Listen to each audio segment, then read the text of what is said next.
Herkes dışarı çıkmaya başladı. Kendimi 2016'da hissediyorum.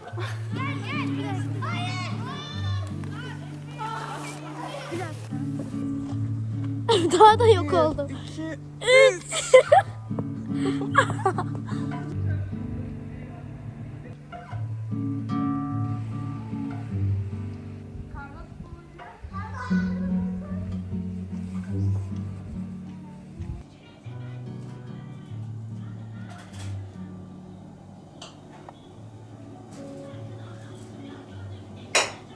Birkaç gündür sadece izole olmuş bir şekilde piyano çalışıyorum. Ve bir yandan kar yağıyor, bir yandan okul tatil oldu. Bu sabah annemle kardeşimle kara uyandık ve koşu koşu ne varsa üstümüze atıp sokağa çıktık. Yarım saat yürüyüş yaptık. Çok güzeldi. Şu an ortamım bu şekilde. Ve dışarıda kar yağıyor.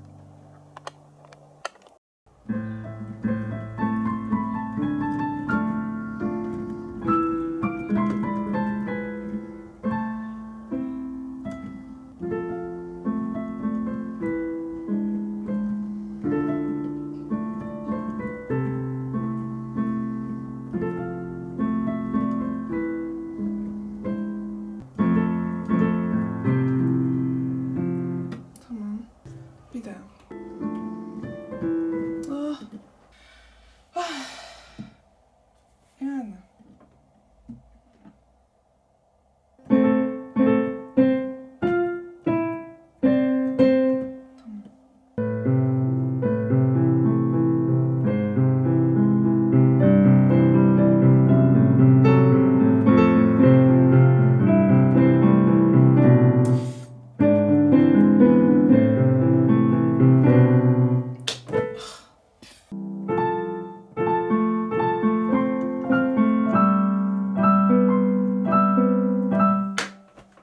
Bu kadar.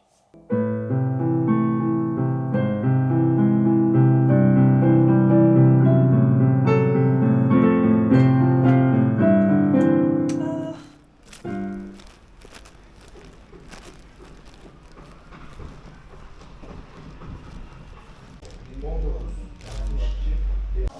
Her şey kesildi.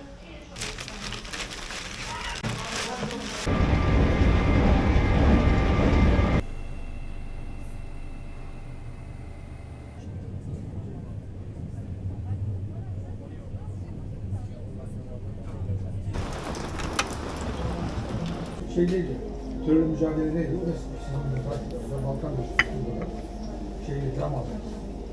Ramazan.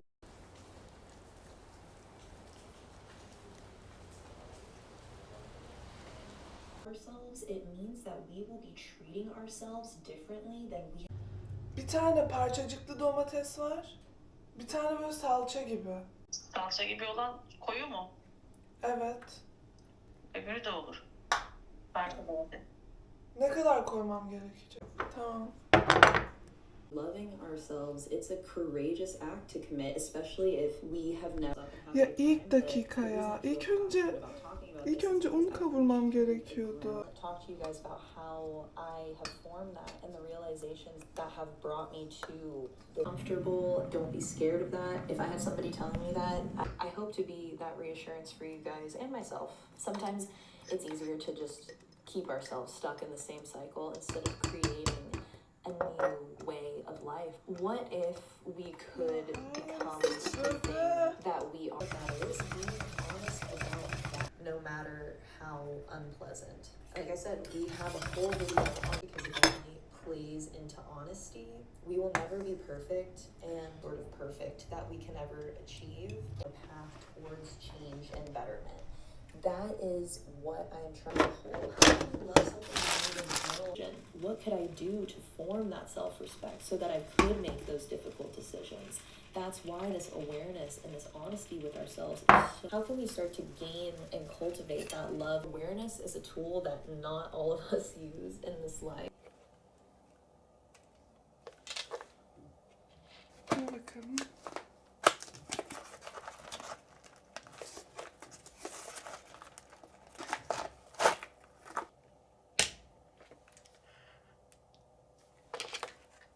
Allah Allah. kurdele yapmayı unuttum. Bir tane var.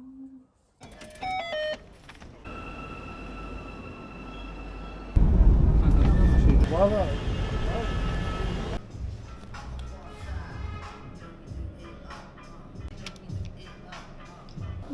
Şu yeşil olsun. Yeşil.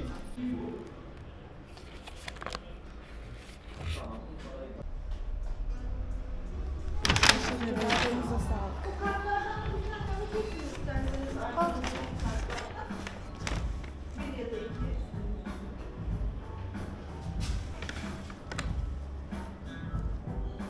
Çok teşekkürler.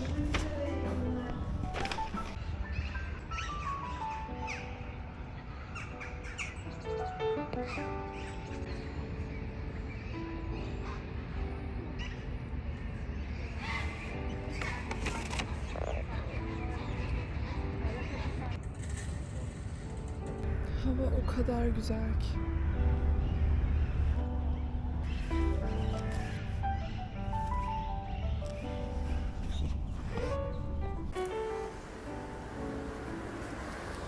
Dün aldığım lokumlardan ilkini paketlemiştik. Ama hepsi nedense yavaş çekimde oldu. Ve ben okula geç kalıyorum. Çok güzel. Şimdi orada bana 2 tane ikram ettiler. Bir tanesi şuydu. Narlı ve sumaklı. Nar ekşili lokum mu? Nar ekşisi varmış içinde. Dışında sumak var. Çok şekerli böyle. Çok güzeldi ama çok şekerliydi. Ben onun yerine bu da bitter çikolatalı ve fındıklı. Bunu tercih ederim. Bunun şekeri bence daha iyi. İlk önce paket yapmayı öğrendim ve bence gayet başarılı. Yani şuradaki bantlar çok sorun teşkil etmiyor bence. Ve kağıt biraz kesilmiş. İyi kesmemişim kağıdı. Ama bu neyse ki ablama gidiyor. O yüzden sıkıntı yok diye düşünüyorum. Dün o kadar heyecanlıydım ki bu lokumları alırken. Çok heyecanlıyım bunları hediye etmek için birilerine. Bir tane de hocama aldım. Ya bunu o kadar uzun anlatmıştım ki biraz önce. Ben bir tane dersten kaldım. O sırada benim yapmam lazım. Damla sakızlı da var. Güllü de var. Hocama güllü ve Antep fıstıklı verdim. Lokum aslında sevmiyorum ama çok güzel bir hediye değil mi? Ben güllü lokum hiç sevmem. Böyle parfüm yiyormuş gibi hissediyorum. Ama kendi istatistiklerime göre biraz yaşı olanlar güllü seviyor gibime geliyor. Şimdi bu biraz büyük, o yüzden ona göre yapmam lazım. Çok heyecanlıyım ya. Bu hocayı neden çok seviyorum? Bir dakika, ilk önce en başa dönelim. Ben bir tane dersten kaldım ilk sınıfta. Termodinamik. O kadar zorlanmıştım ki ama çok çalışmıştım. Yine de zorlandım ve kaldım. Sonra dedim ki bunda bir hayır vardır. Vardır bir hayır dedim. Bu dersi geçen dönem yeniden aldım. Bu sefer farklı bir hoca giriyordu. O da bu hoca. Çok yaşlı. 3-4 saat ayakta duruyor ve oturmadan önce bizden özür diliyor. Biraz yoruldum. O yüzden kusura bakmayın, oturuyorum. Bu yüzden seviyor değilim ama hani ince davranışlar vardır ve yani çok iyi hissettirir ya. Bize uzun uzun mailler atıyor. Maillerin hepsinde işte gününü anlatıyor. Yılbaşını nasıl geçirdiğini anlatıyor. Yılbaşında ben hiçbir şey yapmıyorum. Bir dakika. 2 işi yapamıyorum işte. Yılbaşını nasıl... Bir dakika. Ne konuşuyordum? Böyle uzun mail attıktan sonra diyor ki kusura bakmayın hani vaktinizi çalıyorum bu maille ama sizi çok özledim. O yüzden sizinle hasret gidermek istedim birkaç dakikalığına gibi. Çok tatlı biri. Aynı zamanda benim babamın da hocası olduğu için böyle nostaljik hissettiriyor onun yanında olmak. Her o dersten çıktığımda babama anlatıyorum. Burası düzdü, o yüzden bu ters yapıyorum. Bütün dersi anlatıyorum. Ablama anlatıyorum, anneme anlatıyorum, babama anlatıyorum zaten. Hoca öğrenciler için çok çabalıyor. Mesela ben ilk sınava giderken İstanbul trafiği yüzünden geç kaldım ve sınava alınmadım. İlk sınava o kadar çalışmıştım ki 100 falan almayı bekliyordum. Sonra ikinci sınavda çok zorlandığım konu çıktı ve 18 aldım. Ve bu hocam her sınavda ilk 10'a girene Sirkeci'de bir handa hazırladığı minik bir hediye veriyor. Ve bu o kadar dedim kendime. Ben bu hediyeyi alacağım ve anı kutuma koyacağım. 3. sınavda ilk 10'a girdim Allah'ın izniyle. Zor oldu ama oldu. Bunu yaparken konuşmam Kötü mü? Dersler eşiyle giriyor ve eşi bize sınavda lokum hediye etti. Ben de lokum aldım. Bu biraz uzun oldu. Neyse. Bir şey olmaz. Çok tatlı insanlar yani. İşte ben o hediyeyi aldım. O kadar heyecanlıydım ki. İçinde böyle koskocaman bir zarfın içinde sınırlı sayıda üretilmiş zarf ve hocam, bu en güzeli zaten. Hocamın kendi fotoğrafının olduğu resmi pul. Onu görünce şok oldum. O kadar yani çok güzeldi. Ve ben de işte ona hediye almak istedim. Hep çok özenirdim. Bazı insanların hayatına böyle hocaları değiştiriyor ya. Babamın mesela bir hocası var ve o hayatına girdikten sonra hayatı değişmiş. Hep o hikayeleri dinleyerek büyüdüm. O kadar özeniyordum ki buna. Ve oldu galiba. Buldum. Bulduğum için hemen bağlanıyorum. Çok güzel oldu. Bakın.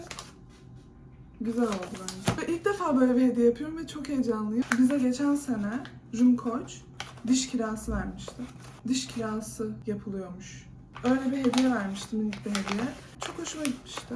Ramazan'a ulaşabilmiş olmamız kutlanılmaya değer bir şey gibi. O yüzden hediye yapıyorum. Çok güzel oldu. Tamam. Ben çok geç kaldım okula. 2 gün kaldı. Şimdi üstüne ne yazayım? Ne yazayım? Hayırlı Ramazanlar. Hayırlı Ramazanlar. Her şey için teşekkürler. Her şey için teşekkür ederim.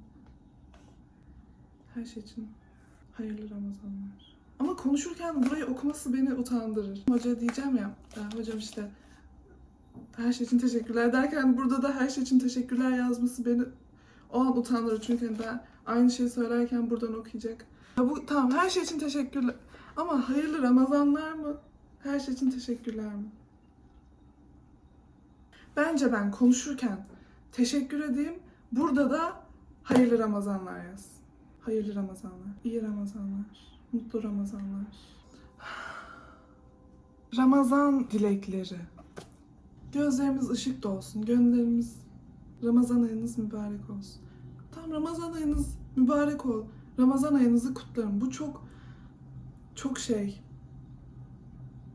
çok resmi. Ramazan ayınız mübarek olsun. Ramazan ayınız mübarek olsun. Kalp falan mı koyayım? Çok düz geldi. Bu sefer de çok uzun oldu. Çok güzel. Ramazan ayınız mübarek olsun. Oraya bir kalp koymamak için çok zor duruyorum. Bana böyle bir hediye gelse çok mutlu olurum. SR. Bu kadar bağırıyorum. Olmuş olması lazım. Çok güzel. Bir şey söyleyeyim, çok güzel. Sonra Hayır, oraya biraz daha olacak. başa biraz daha yakın yap. Çok mu güzel oldu? Gerçekten çok güzel oldu. Bak, o sarkıklı beğenmedin ama güzel oldu. Bir gel. Arkaya gel. Ha, burada da sarkıklık olacak. İşte onu bir saattir öyle anlatıyorum. Anladım. Bak şuradaki şeyleri bile aynı eşit yapmışız. Çok güzel oldu. Çok güzel oldu. Işığı kapatayım.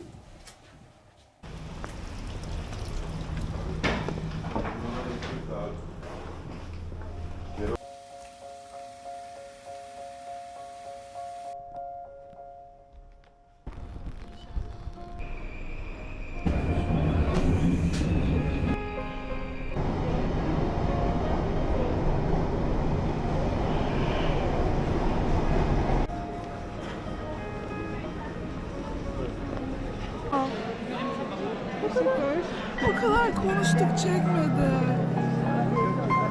Merhaba.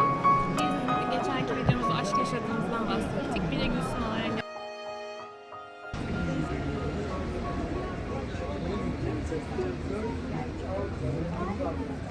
Eşit şeyleri.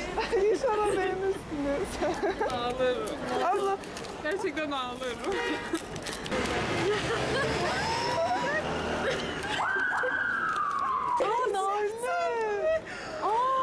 Bir şey söyleyeceğim. Aşırı güzel.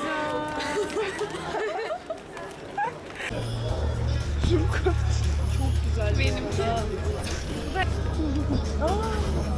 Ramazan çeteler. Bir tane namazda bir tane olanı seçtim. Hadi bir tane kısa yeter diye. Her gün mü sadaka vereceğim? Her sonunda toplu yatırabilir. Anladım, tamam. Ama günlük bir kafanda belli bir bütçe ayırmak gerekiyor diye düşünüyorum. Tamam. 8'de kılabilir. Hatta 2'de kılabilir. Yani bu buradaki teravih makyaj giymiyordum. Siyah kabanıma uydu diye. Ne olacak? Ya bunu sahurda da yerim ben. O yüzden sıkıntı yok bence. Ama yemeğimiz olmuyor. Oluyor yani tavuk oluyor. Tavuğu ne yapacağım? Fırına koymuyor musun? Abla hayır, tavuğu sen yapıyorsun. Ben mi yapıyorum? Evet. Tavuk şu an. Ben de sen giriştin sandım. Anlamadım ne oluyor. Şu an hiç yemeğimiz yok yani. Abla bir şeyler yapıyorsun. Nasıl? Ne yapayım? O tavuk ne ki? Abla soslu bir şeyler yapacaktın ya. Tavuk sote mi yapayım? Bir şey yap. Dur şunu bir açayım. Sen burada yalancı tiramisu'muzun. Yalancı Abla. tiramisu ama daha güzeli. Bir daha çek. Abla ne? Ne diyorsun? Artık söyle, ne yapıyorsun? Rum Koç burada çikolata eritiyor. Tatlı Eritsin için. sadece. Kremayla erit. Burada pancar var. Burada tavuk var. Domates çorbası. Ve fırında sebze. İftara ne kadar kaldı? Ne kadar? Çok az kaldı sebzeler pişmeyecek. Keşke şu an arkada öyle gelse. Çok koy. Hocam yoğurt bile çekiyor şu an ya. Yine der mi? Yoğurt çekiyor. Ya sade yemem yoğurt.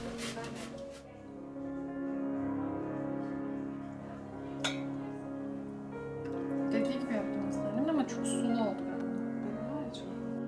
Ya da de olabilir, namaz kıyafeti de olabilir. Namaz kıyafeti var. Bak seninki ne güzel gelmiş. Sonra diğerlerin üstüne damlat. Tamam. Sonunda.